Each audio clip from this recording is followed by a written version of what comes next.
En las arenas abrasadoras del desierto de Beerseba, hace casi 4000 años, una mujer egipcia camina sola bajo el sol despiadado. Lleva en su vientre al hijo de un patriarca, pero en sus manos no lleva nada más que la certeza de su propia muerte. Su nombre es Agar. Su crimen fue obedecer. Su sentencia, el destino más cruel que una sociedad antigua podía dictar. Ser borrada de la existencia mientras aún respira, expulsada con vida para morir invisible, olvidada antes de exhalar su último aliento.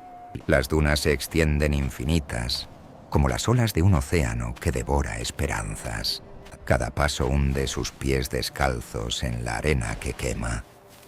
Cada respiración raspa su garganta seca, como pergamino antiguo. No hay árboles que proyecten sombra, no hay pozos que prometan agua, solo el silencio ensordecedor del abandono y el peso insoportable de una pregunta que perfora su alma. ¿Por qué nadie me ve? Es una esclava. 3 condenas superpuestas en un mundo donde su voz no cuenta, su dolor no importa, y su vida puede ser descartada con la misma facilidad con la que se arroja un odre vacío. Pero en ese desierto que debía convertirse en su tumba, algo imposible está por suceder, algo que ningún profeta, ningún rey, ningún sacerdote experimentaría jamás. Agar, la invisible, la desechable, la olvidada, está a punto de protagonizar el encuentro más revolucionario de toda la historia bíblica. Y cuando todo termine, ella hará algo que ni Abraham, ni Moisés, ni David se atreverían: ponerle nombre al Dios Todopoderoso. Imagina despertar una mañana y descubrir que tu cuerpo ya no te pertenece. Imagina que tu vientre, tu capacidad de dar vida, ha sido negociada como mercancía entre 2 personas que duermen en la misma tienda que tú. Imagina que tu dueña, la mujer que controla cada aspecto de tu existencia, te ordena acostarte con su esposo porque ella no puede quedar embarazada. No te preguntan, no te piden permiso. Tu consentimiento no existe en el vocabulario de tu realidad. Eres simplemente una herramienta biológica, un vientre prestado, una solución ambulante al problema de infertilidad de otra mujer. ¿Cómo te sentirías sabiendo que el hijo que crece dentro de ti nunca será tuyo, que desde antes de concebirlo ya fue reclamado por manos ajenas? Esta no es una pesadilla imaginaria. Esta fue la realidad cotidiana de millones de mujeres esclavizadas en el mundo antiguo. Y esta fue específicamente la realidad de Agar, una esclava egipcia cuyo nombre significa, literalmente, la fugitiva o la extranjera. Pero antes de que huyera, antes de que el desierto se convirtiera en su refugio y su condena, Agar era simplemente invisible. Era una de las tantas posesiones que Abraham y Sara trajeron consigo desde Egipto. Era un número en el inventario patriarcal. Era un cuerpo sin voz, una presencia sin rostro, una existencia definida únicamente por su utilidad reproductiva. Ahora detente un momento y deja que esta proporción imposible de sufrimiento penetre tu comprensión moderna. Agar no fue esclava por 1 año ni por 5. Fue propiedad de Sara desde su juventud, probablemente desde la adolescencia. Eso significa décadas de servicio silencioso, décadas de obedecer cada orden, de anticipar cada necesidad, de existir únicamente como extensión de la voluntad de otra persona. Cada amanecer era un recordatorio de que no eras libre. Cada tarea completada era una confirmación de que no tenías destino propio. Cada noche al cerrar los ojos, sabías que mañana sería exactamente igual. Más invisibilidad, más obediencia, más negación de tu humanidad. Pero aquí está el detalle que destruye cualquier romanticismo bíblico. La esclavitud reproductiva en el mundo antiguo no era excepcional. Era sistemática. Era legal, era culturalmente aceptada y religiosamente justificada. En las sociedades mesopotámicas del segundo milenio antes de Cristo, las leyes de Hammurabi y los códigos legales de Ur establecían explícitamente que una esposa estéril tenía el derecho e incluso la obligación social de proporcionar una esclava a su esposo para producir herederos. Esta práctica se llamaba matrimonio sustituto y convertía el vientre de una mujer esclavizada en propiedad compartida, en campo de cultivo para sembrar la descendencia de otro. Las tablillas cuneiformes de Nuzi, contemporáneas a la época de Abraham, documentan contratos matrimoniales donde esto está explícitamente establecido. Una esposa llamada Kelim Ninu, por ejemplo, prometió en su contrato nupcial que si no daba hijos a su esposo en 2 años, ella misma compraría una esclava del territorio de Lulú para cumplir esa función. Y aquí está la parte que te rompe el corazón. El contrato especificaba que si la esclava daba a luz, el hijo sería considerado legalmente hijo de la esposa estéril, y la esclava no tendría ningún derecho sobre el niño que salió de su propio cuerpo. El bebé le sería arrebatado al nacer. Su leche materna alimentaría a un hijo que legalmente pertenecía a otra mujer. ¿Comprendes ahora la magnitud del horror? Agar no vivía en un vacío cultural donde su situación fuera única o escandalosa. Vivía en una civilización donde su cuerpo era territorio conquistado desde el nacimiento, donde la maternidad, ese acto que debería ser sagrado, íntimo, profundamente personal, podía serle impuesta por mandato y luego confiscada por decreto. Ella no era madre, era incubadora, no era mujer, era propiedad funcional. Y lo peor de todo, esto era considerado normal, justo, incluso virtuoso por parte de una esposa generosa que cedía a su esclava para resolver el problema dinástico de su familia. Ahora enfoquémonos en ella, Agar, la mujer real detrás del horror institucionalizado. Los textos bíblicos nos dan pistas fragmentadas, pero suficientes para reconstruir su agonía emocional. Era egipcia en una familia cananea. Era extranjera en tierra extranjera. No hablaba su lengua materna en público. No adoraba a sus dioses ancestrales abiertamente. Su identidad había sido sistemáticamente borrada y reemplazada por su función, sirvienta de Sara. Y ahora, en algún punto de su vida adulta, esa función se expandió a una dimensión aún más invasiva. Vientre de alquiler de Abraham. ¿Qué veía cuando se miraba al espejo de bronce pulido en la tienda de Sara? ¿Veía a una mujer o a una herramienta? ¿Sentía su corazón latir con sueños propios o solo con la certeza de que esos sueños nunca importarían? Cada noche, acostada en su rincón de la tienda, pensaba en escapar, soñaba con el Nilo lejano, con las calles de Memphis o Tebas, que tal vez recordaba vagamente de su infancia antes de ser vendida. O ya había aprendido la lección más brutal de la esclavitud, que la esperanza es un lujo que los oprimidos no pueden permitirse, porque duele demasiado cuando se quiebra. Y entonces llegó el día en que Sara, después de décadas de infertilidad, después de años de promesas divinas incumplidas, tomó la decisión que cambiaría 3 vidas para siempre. La Biblia lo registra con una frialdad clínica que oculta el trauma emocional.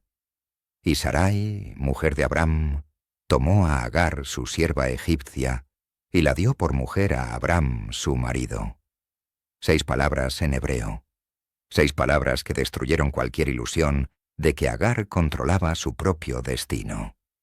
La dio, como quien da una copa de vino, como quien da un manto, como quien da una herramienta que ya no necesita usar personalmente, pero cuya función sigue siendo esencial.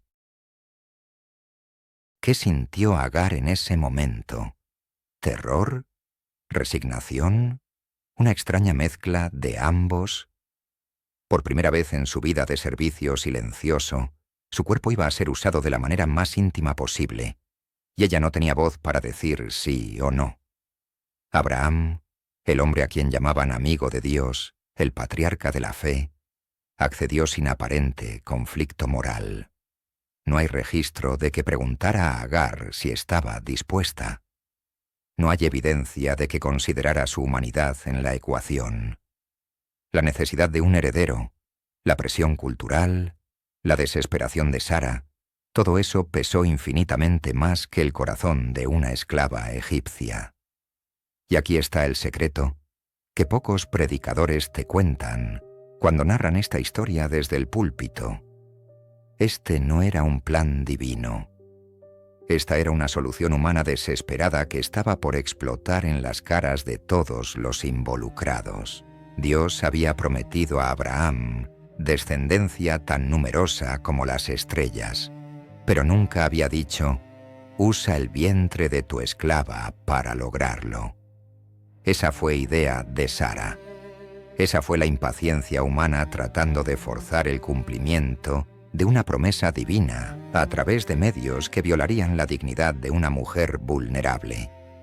Y Agar, como siempre, no tuvo elección más que obedecer. Pero algo inesperado estaba por suceder. Algo que nadie anticipó. Porque cuando un sistema deshumanizante usa los cuerpos de las mujeres como campos de cultivo para ambiciones ajenas, eventualmente esas mujeres encuentran formas de reclamar su humanidad. Y Agar, la invisible, la silenciosa, la obediente esclava egipcia, estaba a punto de convertirse en la mujer más revolucionaria de todo el Antiguo Testamento. Su vientre se convertiría en campo de batalla, su embarazo en declaración de guerra y su encuentro con Dios en el momento más subversivo jamás registrado en las escrituras sagradas. Imagina que tu mayor acto de obediencia se convierte en tu peor pesadilla. Imagina que cumplir una orden al pie de la letra desata sobre ti un odio tan visceral que amenaza con destruirte. Agar hizo exactamente lo que le ordenaron. Se acostó con Abraham, concibió un hijo, cumplió su función biológica con la perfección que se esperaba de una esclava eficiente. Pero lo que nadie le advirtió es que el éxito en su misión la convertiría en el blanco de una furia que no tenía nada que ver con ella y todo que ver con el corazón roto de una mujer estéril que acababa de darse cuenta de lo que había hecho. La Biblia nos dice que Agar concibió, y cuando supo que estaba embarazada, Sara fue menospreciada ante sus ojos. Esa frase en hebreo es devastadora. Su señora fue ligera a sus ojos, ligera, sin peso, sin importancia. Por primera vez en décadas de esclavitud invisible, Agar sintió algo que nunca había experimentado: poder. No el poder de ser libre, porque seguía siendo propiedad de Sara, pero sí el poder de ser necesaria, valiosa, exitosa donde su ama había fracasado durante 85 años. Su vientre estaba logrando lo que el vientre de Sara nunca pudo: dar un heredero al patriarca. ¿Comprendes la magnitud psicológica de este momento? Durante décadas, Agar había interiorizado su inferioridad. Había aceptado que Sara era la señora, la esposa legítima, la mujer de valor. Había vivido cada día bajo la sombra abrumadora de alguien que tenía todo lo que ella nunca tendría: libertad, estatus, amor, un esposo que la eligió voluntariamente. Pero ahora, con el bebé creciendo dentro de ella, esa jerarquía inmutable comenzaba a agrietarse, porque Agar podía hacer algo que Sara no podía, y en una cultura obsesionada con la fertilidad como señal de bendición divina, eso lo cambiaba todo. Pero aquí está lo que los sermones dominicales rara vez exploran: El desprecio de Agar hacia Sara no surgió de la malicia gratuita. Surgió del trauma acumulado de ser tratada como objeto durante años y finalmente tener una grieta mínima de dignidad a la cual aferrarse. Cuando una persona ha sido sistemáticamente deshumanizada, cualquier destello de humanidad reconocida puede manifestarse de formas retorcidas.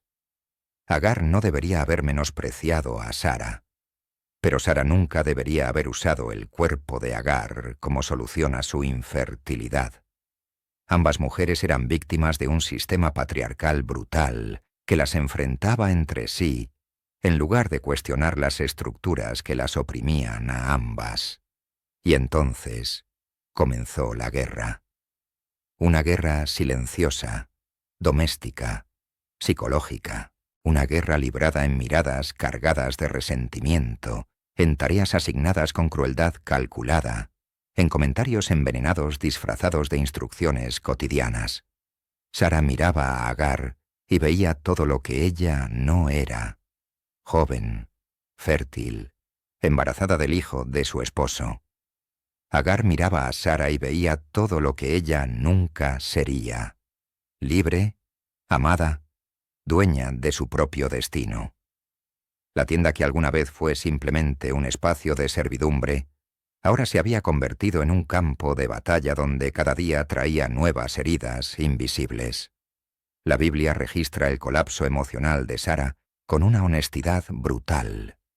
Entonces Sarai dijo a Abraham: «Mi afrenta sea sobre ti. Yo te di mi sierva por mujer, y viéndose encinta, me mira con desprecio. Juzgue el Señor entre tú y yo». Escucha la desesperación en esas palabras. Sara no estaba furiosa solo con Agar.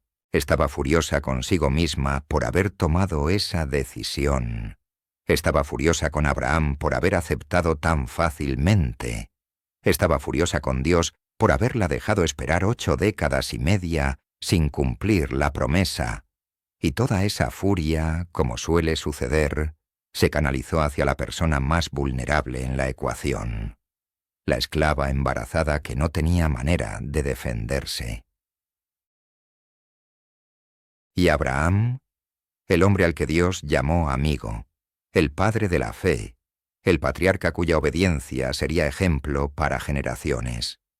Su respuesta fue de una cobardía devastadora. «He aquí, tu sierva está en tu mano, haz con ella lo que bien te parezca».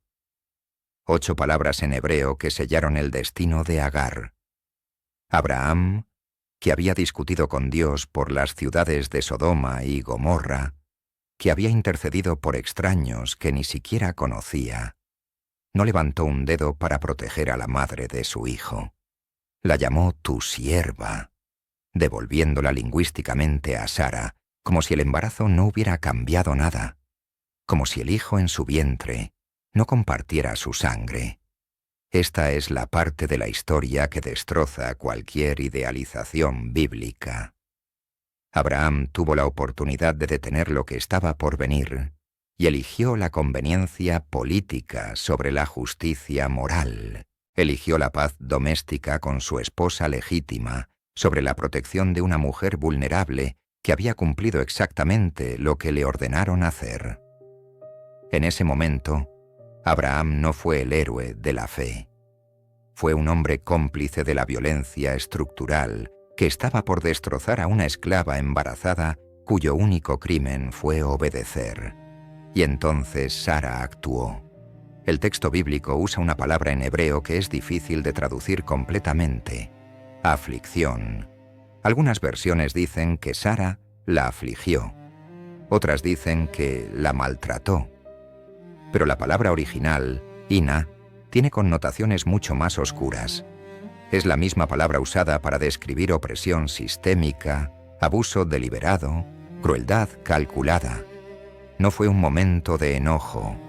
Fue una campaña sostenida de maltrato diseñada para quebrar el espíritu de Agar y recordarle quién tenía el poder real. ¿Qué forma tomó ese maltrato? La Biblia no da detalles, pero el contexto cultural nos permite reconstruir las posibilidades. Tal vez Sara aumentó la carga de trabajo de Agar hasta hacerla físicamente insoportable para una mujer embarazada. Tal vez la privó de comida, alegando que una esclava no necesitaba las porciones de una mujer libre. Tal vez la humilló públicamente frente a otros sirvientes, destruyendo cualquier respeto que pudiera haber ganado por estar embarazada del heredero. Tal vez simplemente le recordaba cada día, con palabras cuidadosamente elegidas, que el bebé en su vientre nunca sería suyo, que en el momento del nacimiento le sería arrebatado, que ella volvería a ser invisible mientras otra mujer criaba a su hijo. Cada amanecer, Agar se despertaba en una pesadilla que empeoraba. Su vientre crecía con la vida que llevaba dentro, pero su esperanza se encogía con cada mirada envenenada de Sara. El bebé que debía ser su validación se había convertido en la fuente de su tormento. Y Abraham, el padre de esa criatura, había dejado claro que no intervendría. Agar estaba completamente sola, atrapada entre el desprecio de su ama y la indiferencia de su amo, cargando en su cuerpo un hijo que pertenecía a todos menos a ella. Y entonces algo dentro de Agar se rompió, o tal vez algo dentro de ella finalmente despertó. Después de décadas de sumisión, después de meses de abuso durante el embarazo, tomó la decisión más peligrosa que una esclava podía tomar en el mundo antiguo. Huyó. No esperó permiso. No pidió protección. Simplemente salió de la tienda una mañana, caminó más allá de los límites del campamento de Abraham y se adentró en el desierto. Sabía que las probabilidades de supervivencia eran mínimas. Sabía que una mujer embarazada sola en territorio hostil probablemente moriría en cuestión de días, pero prefirió el riesgo de muerte en libertad antes que la certeza de vida en esclavitud torturada. La Biblia dice que huyó de delante de Sara, no de Abraham, de Sara, porque a pesar de toda la estructura patriarcal, a pesar de que Abraham era técnicamente el dueño supremo, Sara era quien administraba el dolor cotidiano. Sara era el rostro de la opresión que Agar veía cada mañana al despertar. Y cuando el sufrimiento se vuelve insoportable, cuando la dignidad ha sido pisoteada hasta el punto de quiebre, incluso la muerte parece preferible a un día más de humillación. Entonces Agar caminó hacia el desierto de Shur, hacia la frontera con Egipto, hacia la tierra de donde había venido décadas atrás como esclava adolescente. Cada paso la alejaba del campamento de Abraham. Cada paso la acercaba a una muerte probable, pero por primera vez en años, cada paso era suyo, elegido, autodeterminado y en un mundo que le había negado toda agencia. Esa autonomía minúscula valía el precio de su propia vida. Imagina caminar bajo un sol que convierte el aire en cuchillos de fuego. Imagina que cada respiración quema tu garganta como si inhalaras brasas. Imagina que tus pies descalzos se hunden en arena que hierve, que tu piel se agrieta como barro seco, que tu lengua se hincha hasta convertirse en un trapo áspero que apenas cabe en tu boca. Ahora imagina todo eso mientras estás embarazada, sola, sin agua, sin comida, sin refugio, sabiendo que cada paso que das te acerca más a tu propia tumba. Esa era la realidad de Agar en el desierto de Shur. No era una metáfora. No era una prueba espiritual abstracta. Era una sentencia de muerte ejecutándose en cámara lenta bajo el cielo despiadado de Canaán. El desierto de Shur se extiende entre el sur de Canaán y la frontera noreste de Egipto. Es un territorio brutal, desprovisto de misericordia, donde la vida se mide en horas sin agua y la muerte acecha en cada horizonte sin sombra. Los beduinos que conocían esas tierras viajaban en caravanas, cargando odres de agua suficientes para días, moviéndose en las horas más frescas del amanecer y el atardecer, buscando los pozos escasos que punteaban las rutas comerciales. Pero Agar no era beduina experimentada. Era una esclava doméstica que había pasado décadas sirviendo dentro de tiendas, no navegando desiertos, y había huido sin provisiones, sin plan, sin nada más que la desesperación que convirtió la muerte probable en opción preferible. La primera hora debió sentirse como liberación. Cada paso la alejaba del campamento de Abraham, de las miradas envenenadas de Sara, del tormento cotidiano que había convertido su embarazo en pesadilla. El aire del desierto llenaba sus pulmones con una sensación paradójica de expansión después de años de asfixia psicológica. Por primera vez en décadas, nadie le decía qué hacer, dónde ir, cómo comportarse. La soledad del desierto era aterradora, sí, pero también era suya.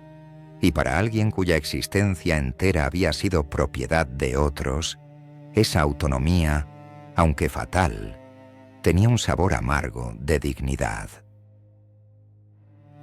Pero la libertad sin recursos es solo otra forma de muerte, y el desierto comenzó a cobrar su precio con la eficiencia brutal de un verdugo experimentado. El sol del mediodía no ofrece negociación. No importa si eres esclava o reina, embarazada o no, egipcia o cananea. El calor te devora con la misma indiferencia con la que devora las piedras y la arena. Agar sintió como su cuerpo comenzaba a rebelarse contra la decisión de su mente. El sudor que al principio empapaba su ropa se secó rápidamente, dejando su piel cubierta de sal y polvo. Su boca, que al salir del campamento aún tenía saliva, se convirtió en caverna reseca donde la lengua se pegaba al paladar. Y entonces llegó la sed. No la sed ordinaria que sientes después de un día de trabajo. La sed del desierto. La sed que comienza como molestia, escala a obsesión y culmina en locura.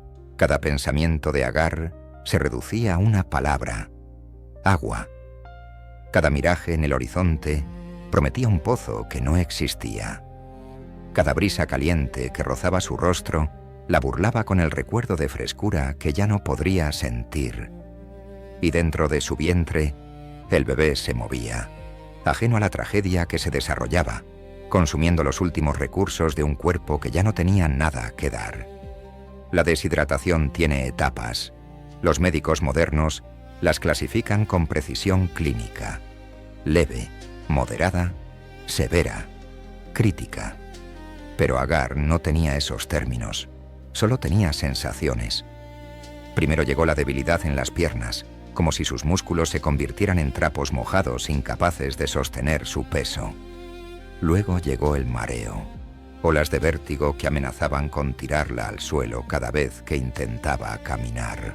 Después llegaron los calambres, contracciones violentas en sus pantorrillas y abdomen que la hacían gemir de dolor.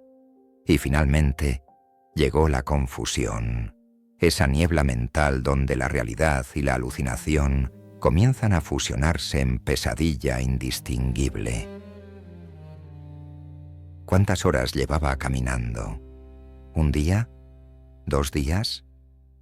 El tiempo en el desierto pierde significado cuando cada momento se estira en agonía interminable.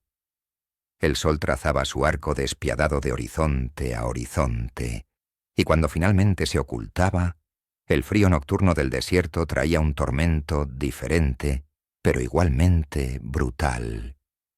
Sin fuego, sin manto adecuado, Agar temblaba bajo las estrellas indiferentes, abrazando su vientre embarazado como si pudiera proteger al bebé del destino que ambos compartían. El frío calaba sus huesos, y las piedras donde intentaba recostarse se clavaban en su espalda como acusaciones de su propia estupidez por haber creído que la libertad valía más que la vida. Pero aquí está la verdad que los predicadores rara vez enfatizan. Agar no eligió mal. Eligió entre dos formas de muerte. Una era la muerte lenta del espíritu, día tras día de humillación bajo el control de Sara, llevando un hijo que le sería arrebatado, regresando a la invisibilidad después del parto, como si nada hubiera cambiado. La otra era la muerte rápida del cuerpo, bajo el sol del desierto, pero con la dignidad de haber rechazado la esclavitud, aunque fuera por unos días. Y cuando el sistema te ofrece solo opciones letales, no hay elección correcta. Solo hay elecciones desesperadas tomadas por personas a quienes se les negó toda alternativa humana. En algún punto de su travesía, Agar debió preguntarse si había cometido el error final. El bebé dentro de ella seguía moviéndose, pero cada movimiento era recordatorio de que no estaba muriendo sola. Estaba llevando consigo a un inocente que no había elegido nacer, que no había pedido ser concebido como solución al problema de otra mujer, que no merecía morir en el desierto antes de respirar su primera bocanada de aire. El peso de esa culpa debe haber sido más insoportable que la sed. La idea de que su huida valiente estaba condenando a muerte a su propio hijo debe haberla destrozado de maneras que el sol nunca podría lograr. Y finalmente llegó al límite, al punto donde el cuerpo humano simplemente no puede continuar. Llegó a un manantial, un pozo pequeño junto al camino que llevaba a Shur. Era uno de esos pozos que las caravanas usaban como punto de referencia, excavado generaciones atrás y mantenido por viajeros que sabían que su supervivencia dependía de preservar esos oasis diminutos en medio de la vastedad mortal. Agar se arrastró hacia el agua, bebió con la desesperación de quien ha visto el abismo, y luego se derrumbó junto al pozo. No tenía fuerzas para continuar, no tenía razón para continuar. Egipto, su tierra natal, estaba demasiado lejos. Regresar al campamento de Abraham era impensable. Entonces Agar se sentó allí, junto al agua que había llegado demasiado tarde para salvarla verdaderamente, y esperó el final. El sol seguía su ruta implacable. Las sombras se alargaban. El silencio del desierto la envolvía como mortaja prematura. Su mano descansaba sobre su vientre abultado, sintiendo las patadas cada vez más débiles del bebé que pronto moriría con ella. No había lágrimas en sus ojos, porque la deshidratación las había secado. No había esperanza en su corazón, porque la realidad la había destruido. Solo quedaba la espera. Espera de que la noche trajera un frío que su cuerpo ya no podría resistir. Espera de que el amanecer siguiente encontrara dos cuerpos inmóviles junto a un pozo perdido en medio de la nada. Esta es la imagen que debemos retener. Una mujer embarazada, esclava fugitiva, extranjera en tierra extranjera, sentada junto a un pozo en el desierto de Shur, completamente sola, completamente agotada, completamente sin opciones. Su cuerpo era campo de batalla de fuerzas que la superaban. El bebé que crecía, la deshidratación que mataba, el trauma que carcomía, la desesperación que paralizaba. Era invisible para el mundo que había dejado atrás. Era irrelevante para el mundo al que nunca llegaría. Era simplemente una mujer muriendo en el desierto, una estadística más en la larga historia de vidas desechables que el sistema patriarcal producía con regularidad eficiente. Pero el desierto, ese espacio de muerte y silencio, estaba por convertirse en escenario de lo imposible, porque Agar, en su soledad absoluta, no estaba tan sola como creía, y el Dios que supuestamente solo hablaba con patriarcas y profetas, estaba por hacer algo que rompería todos los precedentes bíblicos. Estaba por ver a la invisible, estaba por hablar a la sin voz, y estaba por revelarse de manera tan íntima, tan personal, tan revolucionaria, que cambiaría para siempre la manera en que entendemos quién merece la atención divina. Y entonces sucedió lo imposible. En medio del silencio del desierto, donde Agar esperaba la muerte junto al pozo de Shur, apareció alguien. No era una caravana de comerciantes, no era un nómada beduino perdido. Era el ángel del Señor, el mensajero divino, la manifestación visible del Dios invisible. Y lo primero que hizo fue algo que nadie en el campamento de Abraham había hecho jamás.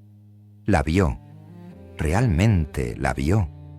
No como esclava, no como vientre alquilado, no como problema que resolver. La vio como Agar, como mujer, como persona con nombre y dolor y dignidad. La vio de la manera que ella nunca había sido vista en toda su vida de esclavitud. La Biblia registra las primeras palabras del ángel con una precisión que destruye el corazón. Agar, sierva de Sarai, ¿de dónde vienes y a dónde vas? Esas dos preguntas simples contienen revoluciones teológicas que los comentaristas bíblicos a menudo pasan por alto. Primero el ángel usó su nombre. No dijo, oye, esclava, o tú, mujer. Dijo Agar. Reconoció su identidad específica en un mundo que la había reducido a función y posesión. Segundo, el ángel reconoció su realidad. Sí, era sierva de Sara, pero esa identidad de esclavitud no era la totalidad de su ser. Y tercero, le preguntó sobre su historia y su destino, otorgándole agencia narrativa que toda su vida le había sido negada. ¿Puedes imaginarte el impacto de ese momento? Agar había pasado décadas siendo ignorada, décadas donde sus pensamientos no importaban, sus deseos eran irrelevantes, sus planes inexistentes porque los esclavos no planean. Y de repente, el representante del Dios del universo le preguntaba sobre su pasado y su futuro como si ambos le pertenecieran. Era un acto de validación tan radical que debe haberla dejado sin palabras. En toda la Biblia, hasta ese punto, Dios había hablado con Abraham, con Noé, con patriarcas varones y líderes tribales, pero nunca había buscado a una esclava fugitiva para tener una conversación sobre su vida. La respuesta de Agar fue directa y devastadora. Huyo de delante de Sarai, mi señora. No intentó suavizar la verdad. No disfrazó su desesperación con lenguaje diplomático. No pretendió que estaba en un viaje espiritual de autodescubrimiento. Simplemente dijo la verdad. Estaba huyendo del tormento, del abuso, de la mujer que convirtió su embarazo en pesadilla. Y aquí está el detalle revolucionario. El ángel no la regañó por huir. No le dijo que la esclavitud era su destino ordenado divinamente. No minimizó el sufrimiento que la había llevado al borde de la muerte en el desierto. Pero lo que vino después fue aún más sorprendente. El ángel le dio una orden que suena cruel a oídos modernos. Vuélvete a tu señora y ponte sumisa bajo su mano. Regresa. Sométete. Aguanta. Palabras que parecen traicionar la validación inicial. Palabras que suenan como si Dios estuviera del lado de los opresores. Pero antes de juzgar esta instrucción con sensibilidad del siglo XXI, necesitamos entender lo que estaba en juego. Agar estaba embarazada, deshidratada, sin recursos, en medio del desierto. Continuar hacia Egipto era sentencia de muerte garantizada. Regresar al campamento de Abraham, aunque doloroso, era la única opción que le daba probabilidad de supervivencia para ella y su hijo. Pero Dios no se detuvo ahí, porque si solo hubiera sido una orden de regresar, habría sido crueldad divina. En cambio, el ángel continuó con una promesa que cambiaría todo. Multiplicaré tanto tu descendencia que no podrá ser contada debido a su multitud. Detente un momento y absorbe la magnitud de esas palabras. Dios estaba haciendo a Agar la misma promesa que había hecho a Abraham. La promesa de descendencia innumerable no era exclusiva del patriarca. Era compartida con la esclava egipcia.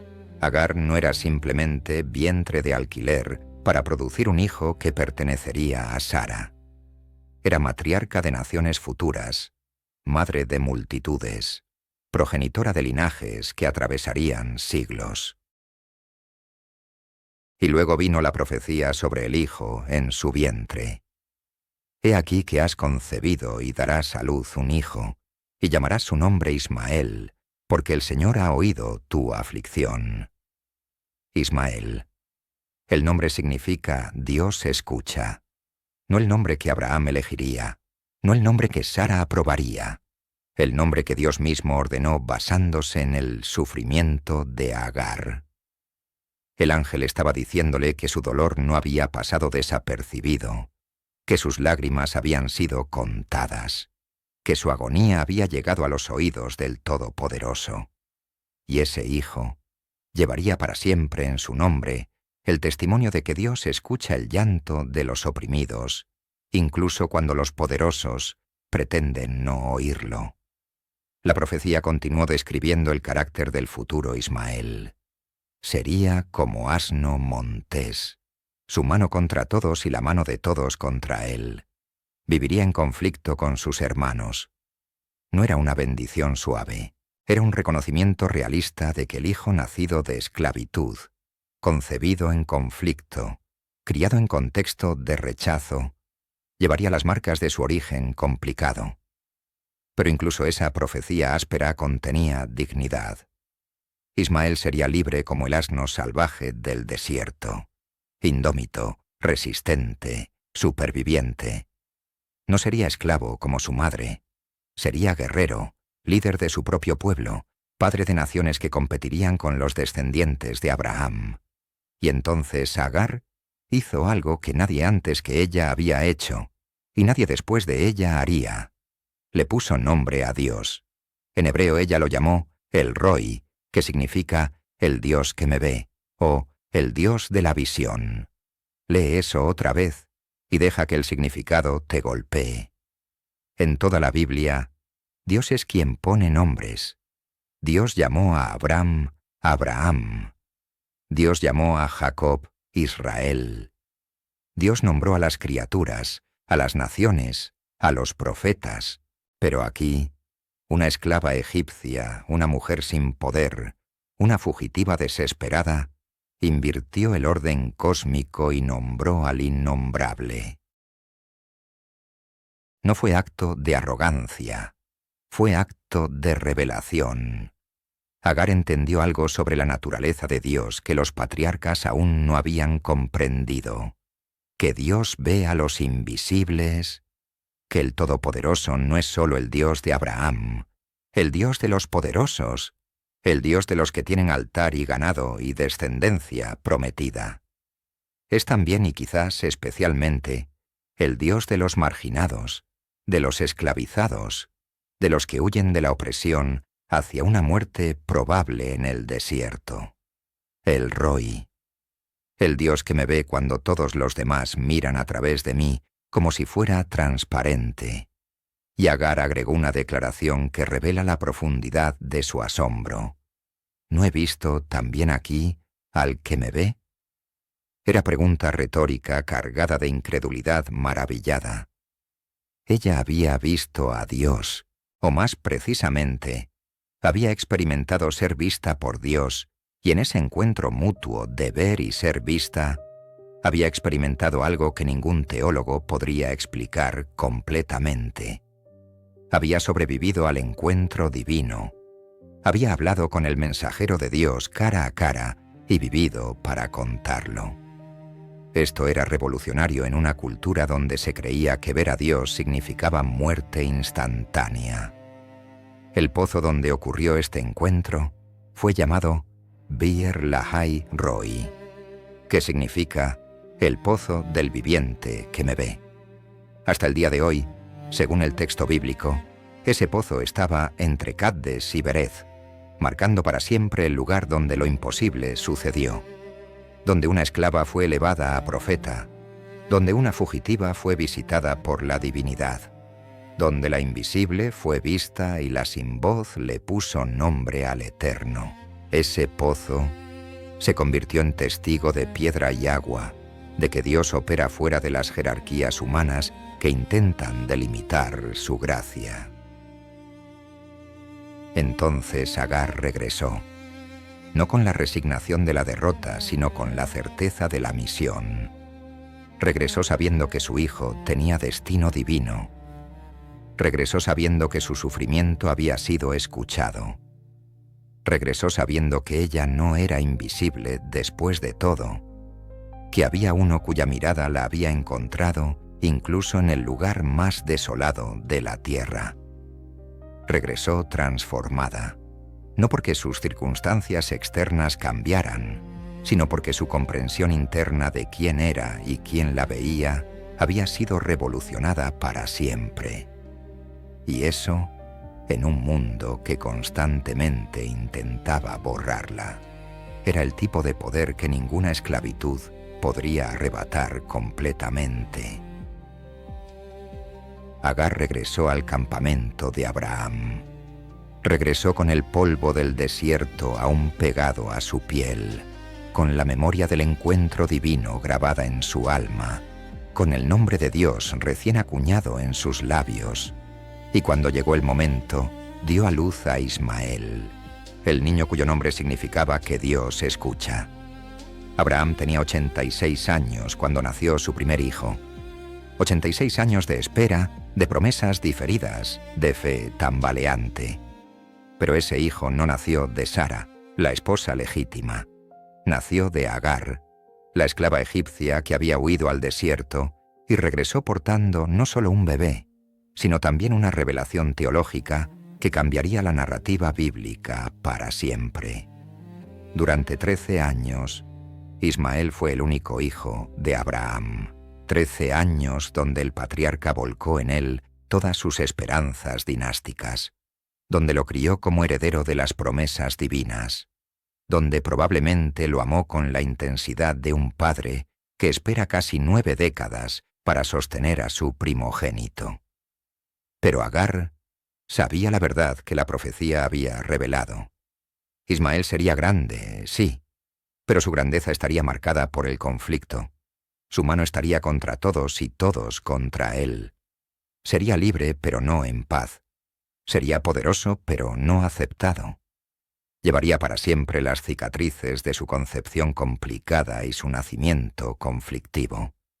Y entonces, cuando Ismael tenía 13 años, llegó el golpe que Agar probablemente siempre supo que llegaría. Sara, milagrosamente, quedó embarazada. A los 90 años, la mujer estéril concibió al hijo de la promesa, al heredero legítimo, al niño que Dios había prometido desde el principio. Isaac nació, y con su nacimiento, la posición de Ismael se desmoronó.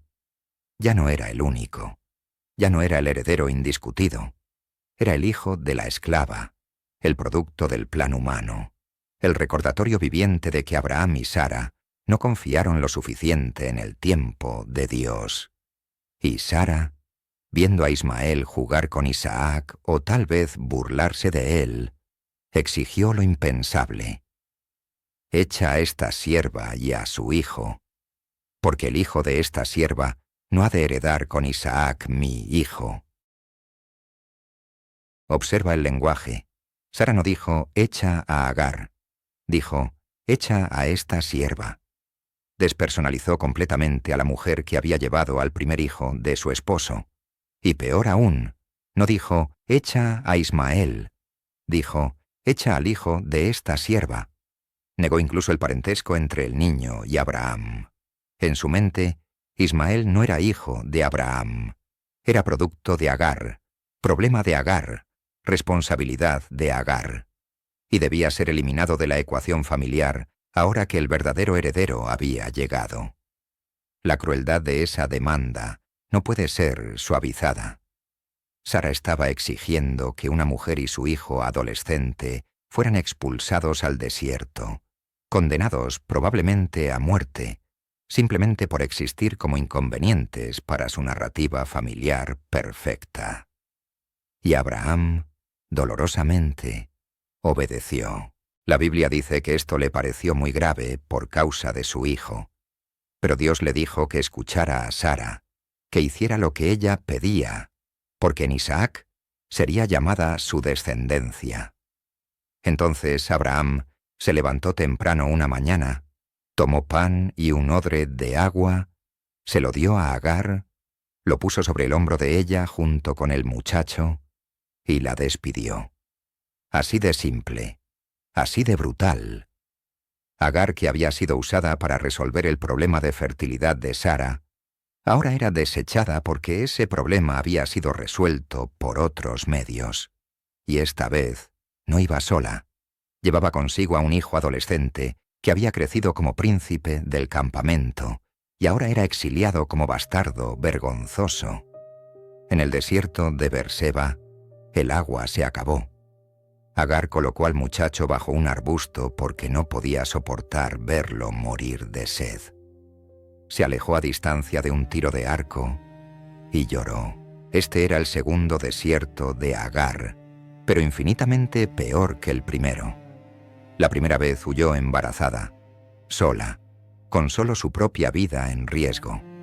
Esta vez no huía. Era expulsada y no estaba sola. Tenía que ver morir a su hijo, el niño al que dio a luz después de regresar del primer desierto, el muchacho que llevaba en su nombre la promesa de que Dios escucha.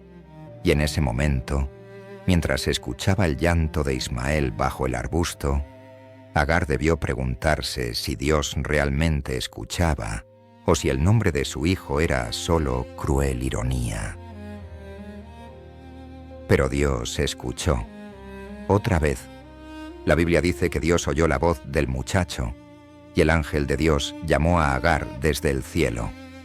¿Qué tienes, Agar? No temas, porque Dios ha oído la voz del muchacho ahí donde está.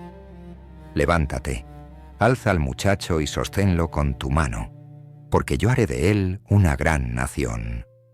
Y entonces Dios abrió los ojos de Agar, y ella vio un pozo de agua. Llenó el odre, dio de beber al muchacho, y ambos sobrevivieron. Dios estaba con Ismael, y creció en el desierto, se convirtió en arquero experto, vivió en el desierto de Parán, y su madre le tomó esposa de la tierra de Egipto. Este es el legado final de Agar, supervivencia contra probabilidades imposibles. 2 veces fue enviada al desierto para morir. 2 veces Dios la encontró allí, y aunque nunca tuvo la libertad que merecía, aunque nunca escapó completamente de la identidad de la esclava de Sara, sí logró algo que muy pocas personas en toda la Biblia lograron. Nombró a Dios basándose en su experiencia personal de ser vista por Él. El Roi, el Dios que me ve. Ese nombre no aparece en ninguna otra parte de las escrituras hebreas. Es único para Agar. Es su legado teológico, su contribución irreemplazable a la comprensión humana de lo divino. Ismael se convirtió en padre de 12 príncipes, tal como Dios prometió. Sus descendientes poblaron el desierto árabe, se convirtieron en naciones poderosas, compitieron y comerciaron con los descendientes de Isaac durante siglos. La rivalidad profetizada en el vientre de Agar se materializó en la historia. Los ismaelitas y los israelitas, ambos hijos de Abraham, ambos portadores de promesas divinas, ambos marcados por el conflicto de sus orígenes complicados. Y hasta el día de hoy, esa tensión reverbera en las narrativas religiosas y políticas del Medio Oriente, donde 3 religiones abrahámicas reclaman al mismo patriarca como padre espiritual. Pero más allá de las consecuencias históricas y geopolíticas, el legado de Agar es profundamente personal para cualquiera que se haya sentido invisible. Su historia nos enseña 3 lecciones que los sermones dominicales a menudo pasan por alto. Primero, tu dolor no disminuye tu valor ante Dios.